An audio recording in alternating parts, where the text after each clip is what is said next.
한 나라의 항체 보유율로 회복된 자와 무증상 양성 환자의 인구 분포를 하는 것은 앞으로의 코로나 유행이 크고 혹은 작게 감을 판단할 수 있는 좋은 지표입니다. 이것은 바이러스 항체 검사를 할 수 있습니다.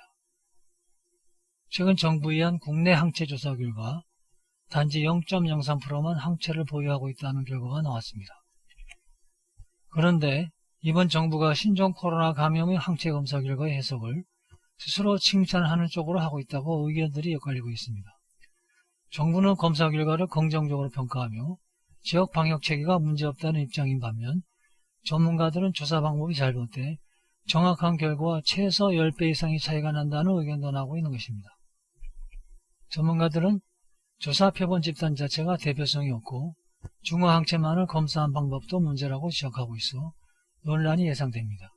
중앙재난안전본부 1차장은 12일 정례 브리핑에서 중화항체 보유율이 0.033%가 의미하는 바는 수면 위로 드러나지 않는 깜깜이 환자가 지역사회에 존재할 가능성이 낮다는 점을 시사한다고 말했습니다. 다시 말해 신속한 검사와 추적을 통해 확진자를 초기에 발견하고 격려한 방역당국의 공이 크다는 게 정부의 해석입니다. 그러나 이것은 정말로 웃기는 일입니다.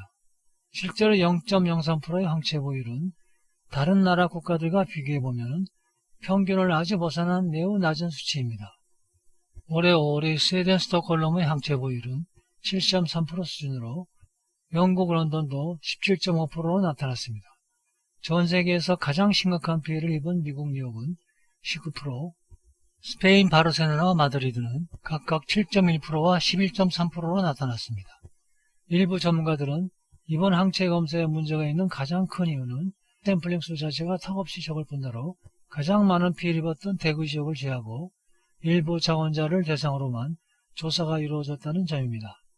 이 때문에 증상을 앓았던 후보자들이 대부분이 빠진 상태에서 조사가 진행했을 가능성이 많다는 게 전문가들의 지적입니다. 고려의대 체지역예방의학과 교수는 이번 조사에 참여한 사람들을 적절한 표본 집단으로 볼 수는 없다며 환자 대부분이 발생했던 대구와 경북이 빠진 상태에서는 증상이 있었던 환자가 누락될 가능성이 크다고 진단했습니다. 향후 겸사는 대구와 경북을 중심으로 전국에 적어도 12,000명에서 20,000명 정도 이상에서 무작위 샘플링이 필요하다고 말했습니다. 그리고 여러가지 항체 종류 중 중화항체 검출로만 조사했다는 점도 문제로 꼽힙니다. 다른 나라의 경우 중화항체 외에도 C타입 항체 등 다양한 종류의 항체 검출 여부도 함께 검사하고 있습니다. 바이러스에 감염되더라도 중화항체가 생성되지 않은 환자들이 많이 있고 실제로 중국과 독일, 영국 연구진들의 복수 연구 결과에 따르면 항체가 체내에 형성되더라도 2개월 만에 급격히 감소한다는 연구 결과가 보고되어 있고 최 교수는 중화항체는 환자 중 일부만 가지고 있고 지속시간도 짧다며 이런 것을 고려한다면 최소 깜깜이 환자 수는 이번 조사보다는 10배 이상 많을 것으로 보인다고 했으며 항체 보유를 일부러 축소시켜 자아자찬하는 정부의 모습은 잘못됐다고 비판했습니다. 중공의 항체 보유율은 우한에선 3.8%로 발표되었는데 이것은 중국 전체를 대표할 수 있는 수치는 아니지만 이 수치 안에 감염에서 회복된 자나 무증상 감염자가 포함되어 있다는 의미이며 만약 회복된 사람의 숫자가 많다면 집단 면역이 아직 덜 생성된 것이라는 의미이고 만약 회복된 자보다 무증상 감염자가 많다면 이것은 아직 종식 선언을 하기엔 이르다는 의미로 해석할 수 있습니다.